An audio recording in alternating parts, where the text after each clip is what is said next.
So everyone is screaming, go Meg, go Meg, go Meg. And I am here by myself screaming, go Klay, go Klay, go Klay. And I am going to tell you all why. Okay, so this is me getting my greens ready. I had them things cooking overnight. Right here, this is me getting my dressing ready. I do not call it stuffing, babe, because this is dressing. This is a southern thing. Okay, this is me getting my turkey ready, bitch. I already gave it a BBL, injected that thing up last night with all the flavor. This is me getting my roux, my jus, whatever you want to call it, for my mac and cheese ready. I was really nervous because I was like, dang, I'm really finna cook for my man and his whole family. I hope they love this because I got to show them that I really love their son. And now the headlines. Megan Thee Stallion cooks Thanksgiving meal for boyfriend Klay Thomas and his family. That is from people.com.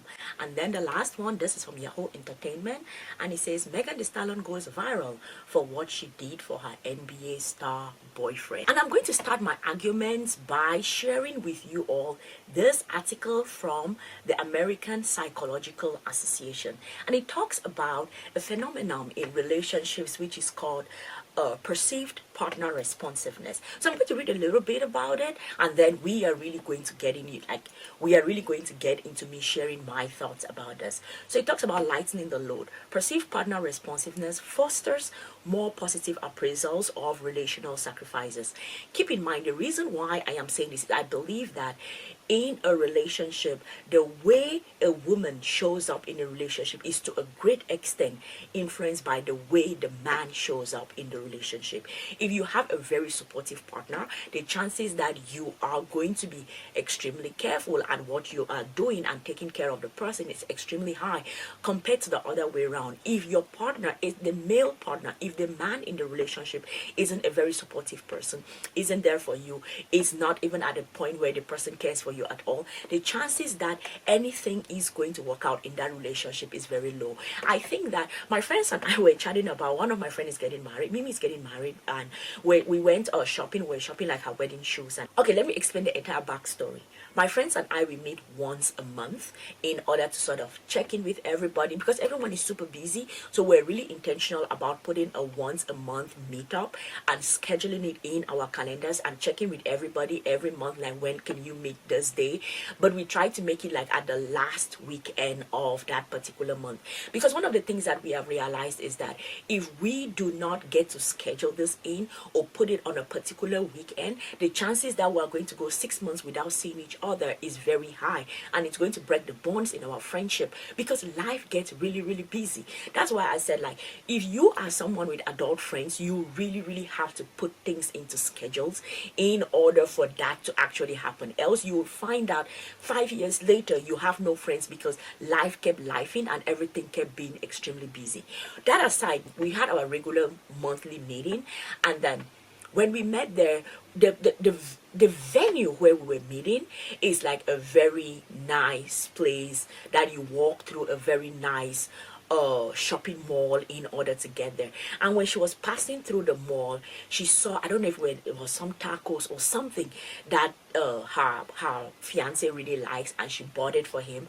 And when she came and we're like, oh, you got something for him. And we're talking about the idea of when the male in the relationship is the nurturing partner. Even if the woman was not the nurturing person at first, the chances of that nurturing thing rubbing off on the woman is way higher than the chances of if the person in the relationship, the nurturing person in the relationship is the woman, that nurturing aspect rubbing off of the man. So this was what we were chatting about. And when this news came out of Meg making everything, I was like, he's a nurturing guy. He's a nurturing guy, and that has rubbed off on her. And that is why I was like, I need some science to back this up, and I went to do this research. Anywho, let me go back to this.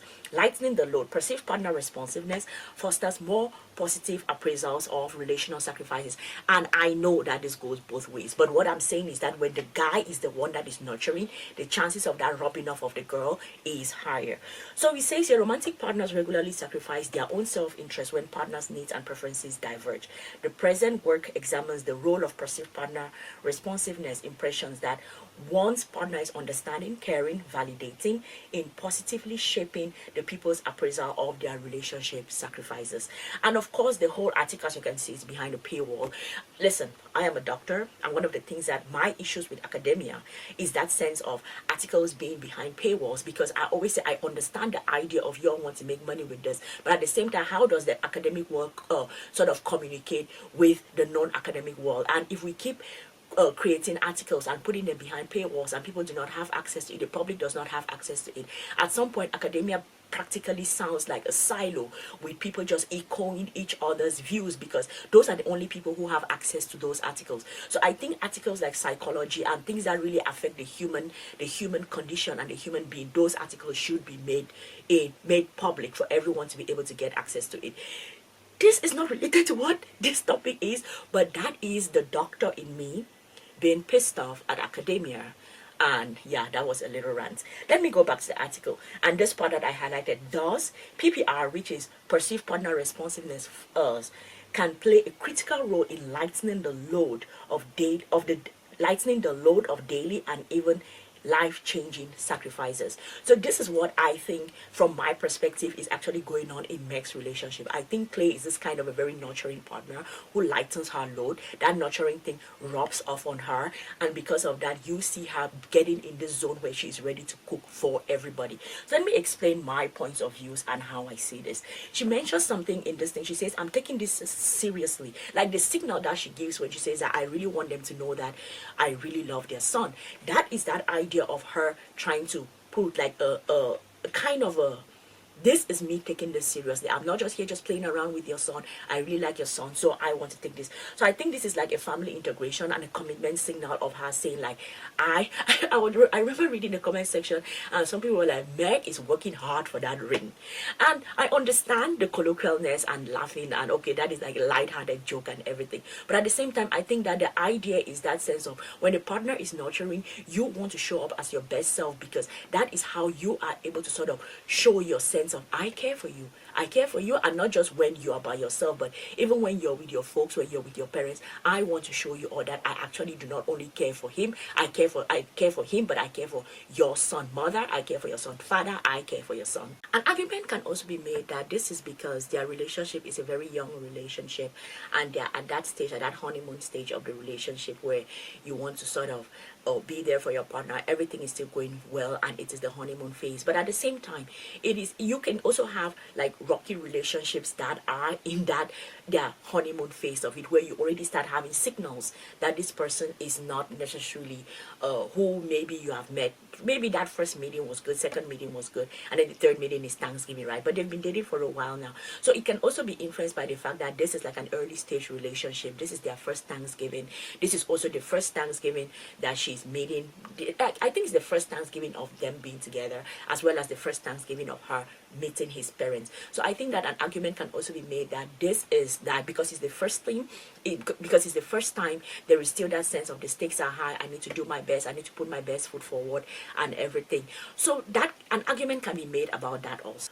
Also supporting the fact that I think it is a go Klay kind of a thing. I remember there was a certain place where she said that he is actually the nicest person that she has ever met, and that feeds a little bit, it gives us a bit of data as to that sense of it is actually go Klay when the man in the relationship is a nurturing person, when the person gives this perceived responsiveness, takes care of the woman, the chances of that goodness and that being able, I want to take care of you, rubs off on the woman very, very easily. It's because that person is there for you. That person is taking care of you. So that is just a responsiveness to the fact that he is the nicest person that she has ever met. And because of that, she is putting in the effort in order to do that. And when you think about our relationships, that is also the case. The reason why you're going to show up for someone, like take care of that person, be there for that person, is because that person is there for you. If the person just sits around, never checks up on you, doesn't even know what is going on in your life, doesn't know anything about you, what is the motivation for you to take care of that person? There is no motivation for you to do that, right? So because of that, you see that when you have a partner, that partner is very responsive, the chances, and in this case I am insisting that when it is the man that is leading with love, leading with nurturing, leading with all of those things, things, the chances of that rubbing off on the girl is extremely high compared to the other way around, because you have tons of situations where women are extremely there for the men, taking care of them, but that man does not have, it does not rub off on them at all. Like they are set in their ways and it doesn't rub off on them at all. Also, an argument can be made that this is because of maybe where Meg is at in her life right now. Like maybe she's matured, she's now in this era where she's thinking about long-term things, building some kind of a long-term partnership, or maybe even getting to the point of getting married. So maybe because she's at that stage in her life, that is why she's doing all of those things. An argument can be made about that, right? Like she happens to be dating this person at this time of her life, and maybe the previous people that she was dating, she was not at that stage of her life or whatever. But I will still go back to say that you can have women who are at the stage where they want to settle down, they want to have a family, they want to build a long-term partnership with someone, but it goes back to the quality of the man.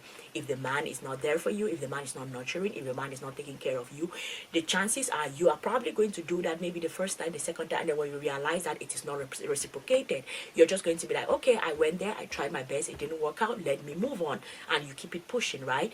That is the case. So I still go back to, yes, we are screaming go Meg, but at the same time I am screaming go Klay, because I feel that the way the man shows up in the relationship can influence the woman's behavior to a very, very great extent compared to the other way around. The last thing I'm going to say about this is the dynamics that happen within a man's family.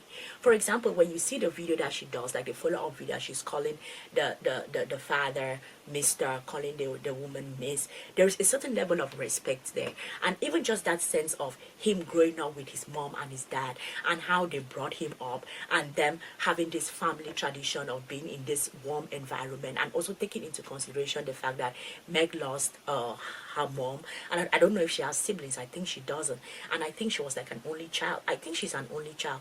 So you have this dynamics of the family. When the family is warm, when the family is welcoming, the chance that you are this girl getting into this family that is warm, you're going to want to impress them, you're going to want to show them that you care.